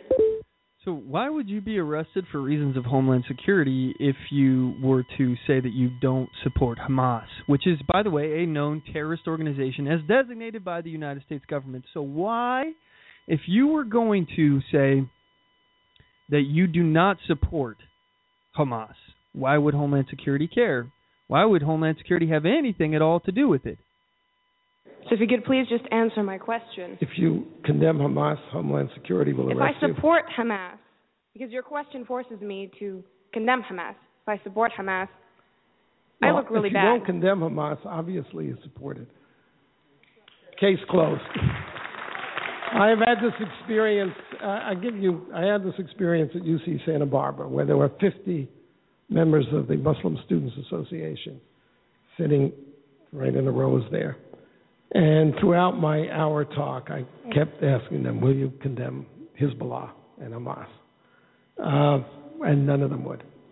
And then when the question period came, the president of the Muslim Students Association was the first person to ask questions. And I said, before you start, will you condemn Hezbollah? And he said, well, that question is too complicated for a yes-no answer. So I said, okay, I'll put it to you this way. I'm a Jew. The head of Hezbollah has said that he hopes that we will gather in Israel so he doesn't have to hunt us down globally, for it or against it. for it. Thank you for coming and showing everybody what's here. And you're wearing a terrorist neckerchief. If you understood... you didn't hear the lady. Could you please answer my question? You don't get to make a speech. Yes, sir. So this is what we're dealing with right now. We've got literally a terrorist organization supporter right here, and she is for the collecting of Jews in Israel in order to not have to hunt them down to kill them. This to me is obviously despicable, and I think that this is something that we all really need to be paying attention to right now. I mean, she claims that it's great to have a more than one view going at one time. Opposing views are beneficial. That's what she claims. Then immediately following that, she invites everyone out to Hitler Youth Week, and she asks them to explain why the MSA was affiliated with terror networks, but she will not condemn Hamas. Hamas is a known terrorist organization who, if she refuses to condemn Hamas, that's not necessarily something that Homeland Security would get involved with unless she's actually supporting Hamas and wants to help Hamas. So why would she be arrested for reasons of Homeland Security if she condemned Hamas? That would only happen, like I said, if she actually supported Hamas. So when asked if she supported Hamas' statement of wishing that all Jews would gather in Israel so that they didn't have to hunt them down globally, she said she was for it. So obviously, being for that, she and her ilk in the Muslim Students Association are for the mass genocide of all Jews. And this is no real surprise because Hamas wants to kill all the Jews. And as I've previously reported, Hamas's charter is very clear on this. And it says, now keep in mind, this is their founding document. This is the document that they were founded upon. It says, the day of judgment will not come until Muslims fight the Jews. When the Jew will hide behind the stones and trees will say, O Muslims, O Abdullah, there is a Jew behind me, come and kill them. Only the Garkad tree will not do that because it is one of those trees of the Jews. So none of this is a surprise. This is the founding document in which a known terrorist organization is a part of. The thing that should shock everyone is that this is happening at home in American campuses. College campuses. The hateful organizations are becoming a second Nazi wave. We are entering into an Islamo-Nazi era, and Americans are getting involved in college campuses. Americans, born and bred Americans, maybe with a Muslim heritage, are getting involved in these Islamo-Nazi indoctrination, these Hitler Youth Camp parties, these events. Wake up, everyone. Wake up. Things are taking a turn for the worse, and if we aren't careful, one day we're going to wake up and our country is going to be forever changed, much like in Germany with the Nazis. Anyway, at this point, we have Dan Sandini on the line. He wants to talk about the video that we just played. Are you there, Dan? Hey, I'm Mac. How are you today? I'm pretty fired up. How are you? I'm pretty fired up listening to that video as well. That's David Horowitz, who is an expert on the Middle East, and he used to be a liberal like Andrew Breitbart. And he got religion and finally understood who these people are and what they represent. The woman who stands up to ask the question at the end is a member, as you were pointing out, of the Muslim Student Association.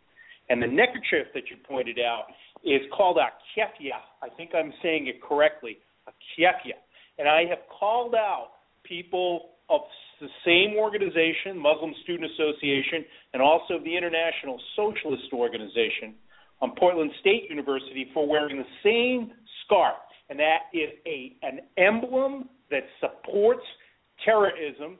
It was made popular by Laila Khalid, who was one of the hijackers who killed pilots, okay, and also Yasser Arafat, who is also a terrorist, obviously, and, he calls her out for that, and I agree with him and with you 100%. Do you support Hamas or do you not support Hamas? And Hamas is a terrorist organization, no matter how you look at it. So, and I disagree with her I guess, her assertion that the Muslim Student Association is there for a plurality of views. These people will not even let me sit there and videotape their meetings. Never mind say what I feel or what a conservative might feel sitting in the audience. They won't even let you do that. They have physically attacked me. They have physically attacked David Horowitz, and she's a liar, and David Horowitz, and she's a terrorist and a supporter of terrorism, and David Horowitz calls her out on that. It's just a great video. Absolutely. Yeah, I mean, it really does illustrate the point. I mean, these people are doing these kind of things, supporting terrorist organizations and just promoting hate. And they're doing it right out in the open. You don't have to read into what people are saying and thinking. Like with the original Nazi Party, they were hiding a lot of their actions from their people. A lot of these people didn't know that the concentration camps where they're sending Jews in rail carts and into showers that were basically essentially gas chambers, and then incinerating the bodies. The Germans, the vast majority of the Germans didn't even know that this was going on, although I'm sure that they knew there was some serious injustice happening. But, my question in terms of this terrorist scarf you're talking about, Dan, if you, I don't know if you're around a computer, if you can go to my Facebook page, my Mac Worley Facebook page, I just posted an image of Steven Seagal wearing a. I've always heard these referred to as shamogs, but I'm just curious: is this a terrorist scarf as well? Is Steven Seagal in supporting? I'm looking at your page right now. I don't see it right offhand, but I will go to your page and I will post a picture of Adam Sanchez, who here in Portland taught communism. He taught the Marxism reading group at the Chit Chat Cafe on Saturdays right off of PSU campus. Okay, he was the president of the International Socialist Organization, which is a communist organization, okay, and they receive funding from the taxpayers to operate on Portland State University campus. This guy was president for years, and I have a picture of him that I will put up on your webpage of him wearing a keffiyeh, okay? And now Adam Sanchez, the guy who taught communism, subsidized by the taxpayer on PSU campus, wearing a keffiyeh, was for a while teaching. He was not history, but he was teaching civics at Lincoln High School. Okay, if you can imagine that, the guy that's teaching the Constitution to your kids in the high school, not in college. He became a teacher coming out of Lewis and Clark, okay, and he taught over at Lincoln High School civics, the Constitution, and now he teaches, I believe, at Jefferson. I might have that wrong, but I know he is a history teacher here, social studies and history here inside Portland, and he speaks freely about these types of topics all the time. So if people think that this is some marginal group that's not going to have any influence on our society, now. The people who are wearing the keffiyehs are teaching your kids American history inside of the high schools. If you can imagine what goes on in those classes, crazy. Absolutely. Yeah, and, I mean, that's a very, very dangerous situation. I mean, not even just with the Islamo-Nazis, but obviously we've had many discussions about, the dangers of Common Core and revisionist history where, that they're literally changing the wording of the Second Amendment to say that the right to keep and bear arms only exists if you're a member of a militia or you're exercising as part of a militia. It totally changing the wording, revisionist history, giving people the ability to teach our children and indoctrinate them and just basically take them away from the foundation that they're taking away the soul of our country in doing this. And it's propaganda. That's really all it is left-wing propaganda. You and I talked about what they were using the Portland bus situation for with the left. Can you talk about that a little bit, Dan? Well, sure. They had the bus project for a long time, and they're still in operation here in Portland, though they're not as important as they used to be. But a guy named Jefferson Smith, who ran for mayor here in Portland, started an organization around 2000 called the Bus Project. And what they do is, if your kids, in order to pass their civics class, have to participate in a civics type organization. So they come into the school. The Bus Project comes into the school under the auspices of voter registration, And make a long story short, what they end up doing is they pick up your kids on Saturday, and they will bus them out from the inner city to some of the more remote locations. And in addition to doing the voter registration, they also hand out literature for Democrat candidates while they're doing that. So it's a way of exporting liberalism from down deep in the Willamette Valley in the inner city here, and they managed to swing a few elections for House of Representatives and for Senate here in the state by taking the kids and have the kids go out, and Victoria Taft used to call it doorbelling for Democrats is what they do. And the kids do it to get credit for school. That's been proved that it happened at least once. I went to some of the meetings for that they said it wasn't going to happen again, but it happens all the time. These guys go in on a Saturday, they pick up the kids, and they bring them out to the remote locations. Watch for the bus project. You'll see the bus project. You'll see the pens on people and that kind of thing. So, yeah, they're exporting liberalism from downtown Portland. And just one more thing about the guns thing, Matt. I tweeted it to you just now. At Washington State, I went to renew my concealed carry application, and I'm a regular citizen. I've never committed a crime. I have no criminal record whatsoever. They took my money from me. I think they charged me between $40 and $50 to renew my permit. Every 2 years I've got to renew it. And when I renewed it, they told me 30 to 60 days to receive my permit. So my permit's now expired, okay? And I cannot carry in the state of Washington. And for those listeners that are not in the Portland area here, we are right next to Washington State, right? So I've got to consider, am I going to drive across the bridge into Washington today? And if I do, I can't carry when I go over there. What part of shall not be infringed do these liberals not understand? Okay, now I've got to wait. How long do I have to wait, Mac, for my permit? It's been at least 50 days since I filed it. I haven't seen anything. And they told me 30 to 60 and, okay, I paid cash. So all I've got is a little cash receipt, which doesn't say what it's for. It's just like a little chit, out of the register. And so I asked the cop at the desk. I said, hey, do I get a copy of the paperwork or anything, to show that I have been here? And if in retrospect, I would have at least with my phone taken a picture of my application, when I handed it in. But I don't even have a record that I applied. All I have is the receipt, a cash receipt for whatever it was, between $40 and $50 to renew my permit downtown. I think that's excessive. 30 to 60 days for what? For what? And not to mention the influence and how difficult it is to actually open carry in both states.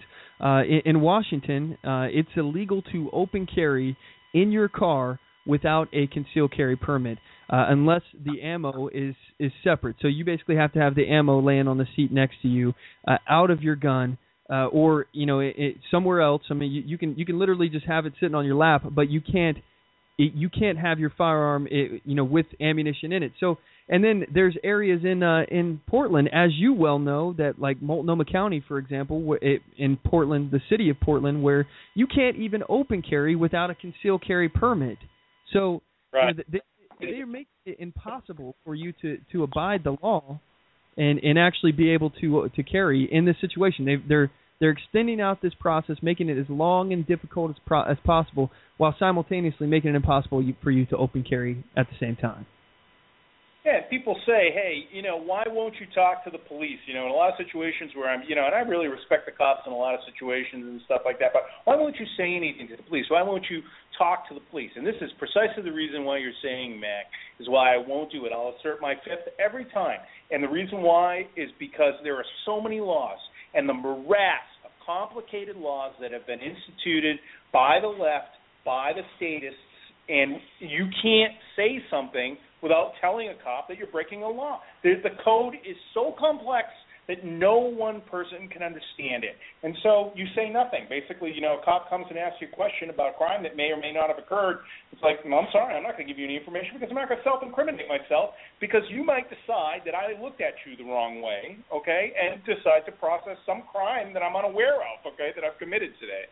So, it's liberal lunacy. I think you titled today's show, Perilous Times or something like that. And I have to agree with you. That's where we are right now. We're in perilous times in the United States. People may not realize it, but we are.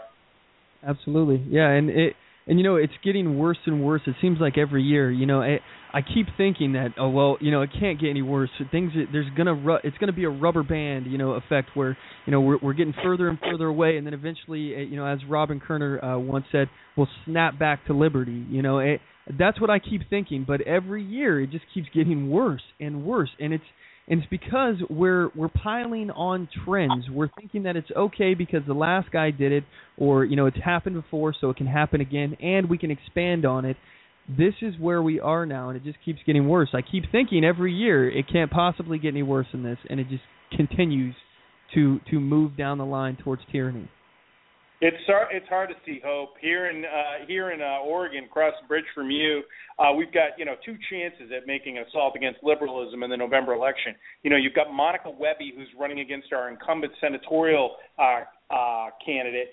And she's gonna lose. It looks like she's gonna lose to Merkley. She's down by 10, 20 points, and she's denying debate opportunities and tying herself to people like John McCain, who's a war hero. I admit and stuff like that, but he's old guard, and he really leaves a sour taste in a lot of people's mouths from losing the election to Barack Obama and that sort of thing. And so, you've got Monica Webby who's going to lose, it looks like. Okay, I hope she doesn't. I'm going to vote for her. And then you've got Richardson against Kitzhaber, and, it looks like Kitzhaber is going to get another term. I cannot think. I've called him the worst governor that this state has ever seen, the guy who spent $1 billion on Obamacare without signing up a single person in our state. And they're going to reelect him. The libs are going to reelect him. People need to wake up and pay attention to this election. If you are not involved in some way in getting a conservative candidate to replace a liberal candidate, wherever you're hearing my voice right now, you need to get active now, because we are living in perilous times. It's exactly what you're saying, perilous times. Exactly. I could not agree with you more. And, the sentiment of getting active, getting out there, making some kind of political change, affecting the change in the favor of liberty, that's what the show's about here, getting on the move. And I could not agree more with you, Dan. But anyway, we're going to cut to a quick commercial break. I really appreciate you calling in, Dan. And thanks again. You're welcome to call in anytime. I love it when you're on the show. So anyway, guys, we're going to cut to a break. We'll be right back. Don't go anywhere.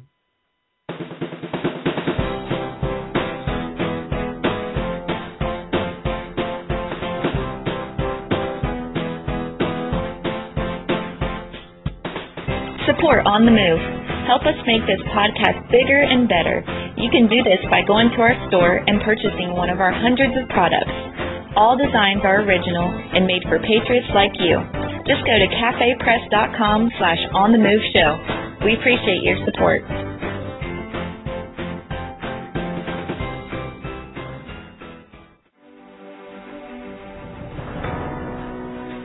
Hi, I'm Latasha Worley, and I work with candidates to creatively and effectively communicate their message to voters.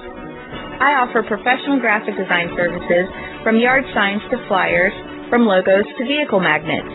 Email me today at latashaworley@gmail.com. That's LAGOSHA Worley@gmail.com for a quote on items for your campaign.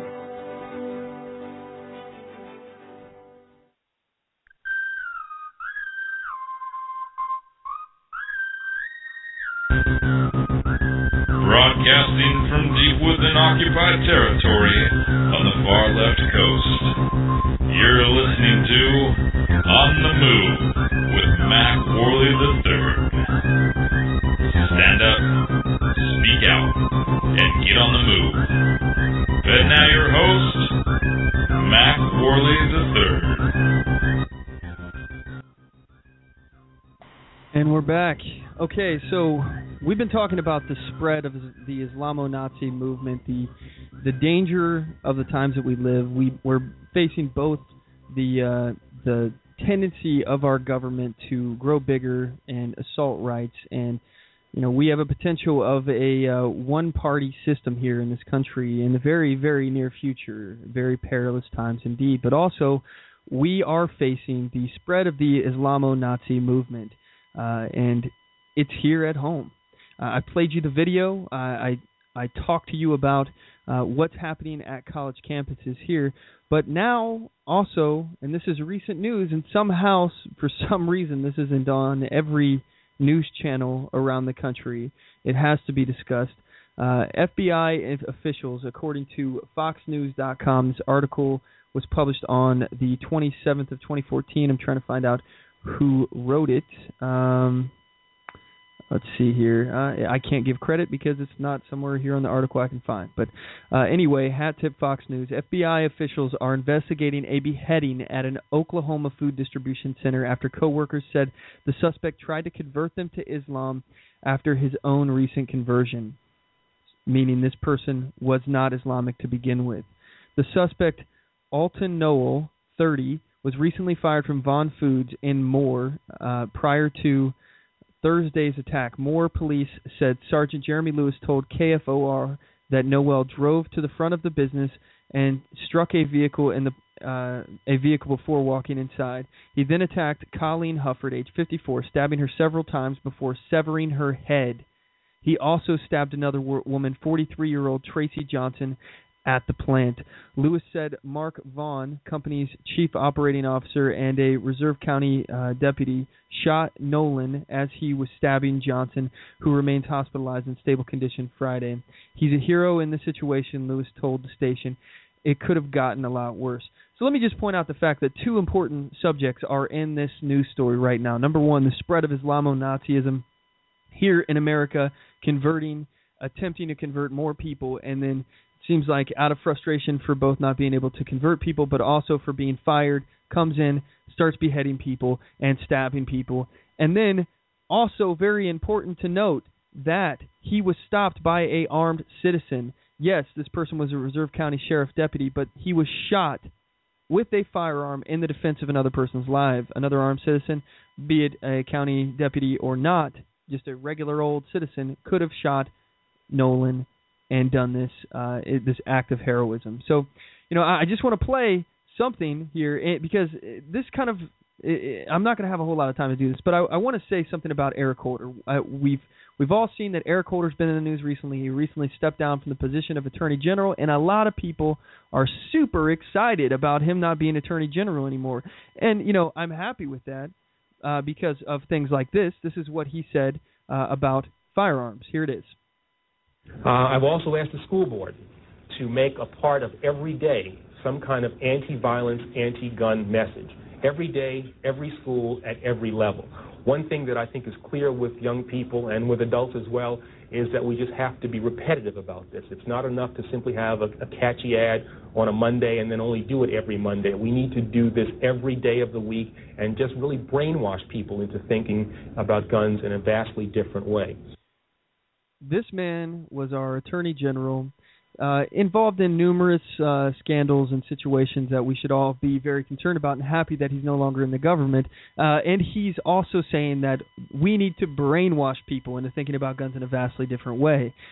It's all great that he's out of the Attorney General office. However, this was pointed out by Rush Limbaugh earlier this week, and I feel that it's important to get this thought out there. What if Attorney General Eric Holder,